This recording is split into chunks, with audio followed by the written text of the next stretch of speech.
Well, thank you everybody for being here. We are the Poor People's Campaign, and we are here because there are in Rhode Island 241,000 infrequent, low-income, poor voters who represent 25% of the electorate. We know that if poor and low-income voters voted at the same rate as people with high incomes, we would be changing decisions up and down the ballot. I would like to say thanks to some of our partner organizations today for their support, including the George Wallace Center, Pax Christi Rhode Island Housing Advocacy Project, Matthewson Street, United Methodist Church, Rhode Island Housing Justice Organizing Committee, and the Sisters of Mercy Justice Team. As poor and low-wage people and advocates and moral leaders, we will spend the days leading to November 5th organizing, mobilizing, and educating poor and low-income voters to center the needs of us, poor and low-income voters. Today we are launching our first coordinating canvassing weekend. We are one in 36 states who are simultaneously canvassing all this week. We will share presidential candidate scorecards in our communities that show where the candidates stand on the issues that matter most to us. And we will also be sharing voting resources, such as links that allow voters to register to vote, update their voter registration, check their voter registration status, and to sign up for election reminders. On the following days, after this canvassing, we will be using every means available to us, including texting, canvassing, and social media to reach those 241,000 poor and low-income eligible voters in Rhode Island. And across the nation, the 15 million poor and low-wage infrequent voters. Our vote is non-partisan, but deeply political. We will not endorse candidates, but we will endorse issues. Our votes are not a sign of support, they are always a demand. And I would like to introduce now our Tri-Chair, Terry Wright. Thank you. Thank you. My name is Terry Wright, and I am the Tri-Chair for the Poor People's Campaign Rhode Island, and I am impacted by social biases and barriers due to systemic racism. We are gathered here today to say every vote counts. The words of Bishop Barber, we have the power to shift every election up and down the ballot. We are the swing vote. We are here to reach and mobilize infrequent voters and change the narrative of elections and what will happen when we vote together with high frequencies. We are the swing vote. For human rights, we are the swing vote. To change the living conditions of poor and low-income individuals and families and their quality of life, we are the swing vote. To ensure that everyone has access to quality health care, we are the swing vote.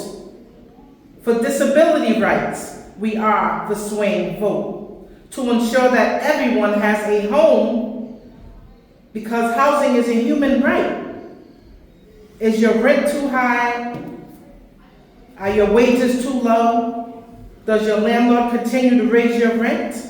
We need tenant protections, and we are the swing vote. For reproductive rights, we are the swing vote. For livable wages, we are the swing vote. For better living conditions in BIPOC and marginalized communities impacted by poverty and death, we are the swing vote. To decriminalize homelessness, we are the swing vote. There are 800 plus people living unhoused in the state of Rhode Island, and that is counted. Those numbers are counted.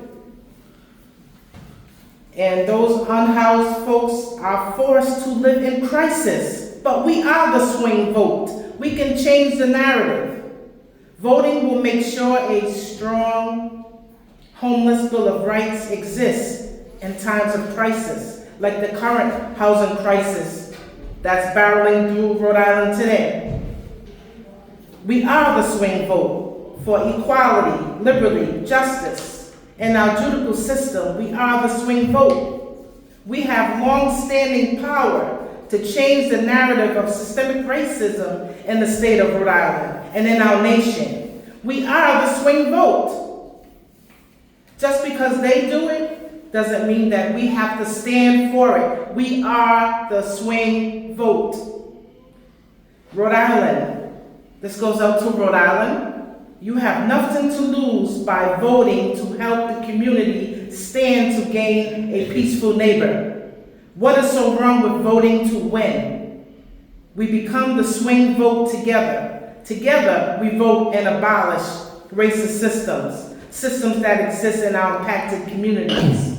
Today, our mission is to reach 15 million poor and low-wage, infrequent voters ahead of the November 2024 elections, along with 35 other states.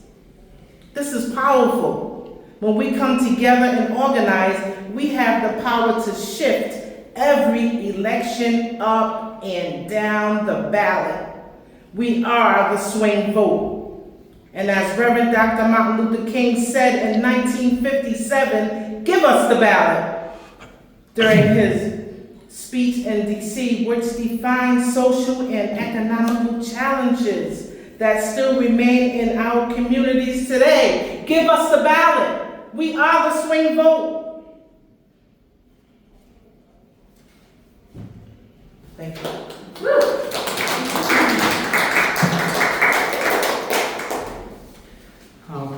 So with this, we conclude the press conference, and we will start right now after this to prepare for canvassing and to get out there and mobilize our poor and low-income brothers and sisters.